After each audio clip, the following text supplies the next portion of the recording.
Holidays-nale, அது நம்ம GT Holidays தான். GT Holidays, South India's #1 travel brand. தமிழக சட்டப்பேரவையில் இடைக்கால பட்ஜெட் மீதான விவாதத்தில் எதிர்க்கட்சித் தலைவர் எடப்பாடி பழனிசாமி அமைச்சர்கள் இடையே காரசார விவாதம் நடைபெற்றது. அதிமுக ஆட்சியில் ஒரே ஆண்டில் 11 மருத்துவக் கல்லூரிகள் கொண்டு வந்தோம் என EPS தெரிவித்தார். திமுக அரசு 5 ஆண்டுகளில் சுமார் 5 லட்சம் கோடி ரூபாய் கடன் வாங்கி சாதனை புரிந்துள்ளதாக அவர் குற்றம் சாட்டினார். இதற்கு பதிலளித்த நிதியமைச்சர் தங்கம் தென்னரசு கடன் அளவை நிதி மேலாண்மையுடன் ஒப்பிட்டு பார்க்க வேண்டும் என்றார்.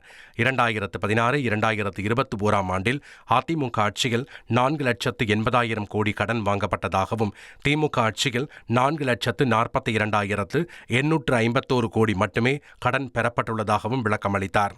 அமைச்சர் ஏவா வேலு 11 மருத்துவக் கல்லூரிகளுக்கும் முழு நிதி ஒதுக்கப்படவில்லை என்றும் திமுக ஆட்சியே மீதி பணிகளை முடித்ததாகவும் கூறினார்.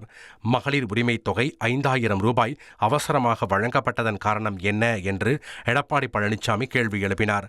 இதற்கு அமைச்சர் கீதா ஜீவன் உச்சநீதிமன்ற வழக்கை முன்னிட்டு முன்கூட்டியே நிதி வழங்கப்பட்டதாக விளக்கமளித்தார்.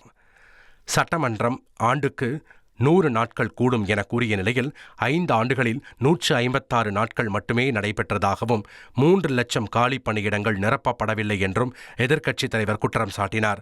இதற்கு அமைச்சர் கயல்விழி செல்வராஜ் இதுவரை 1,55,131 பேருக்கு அரசு வேலை வழங்கப்பட்டுள்ளதாக தெரிவித்தார்.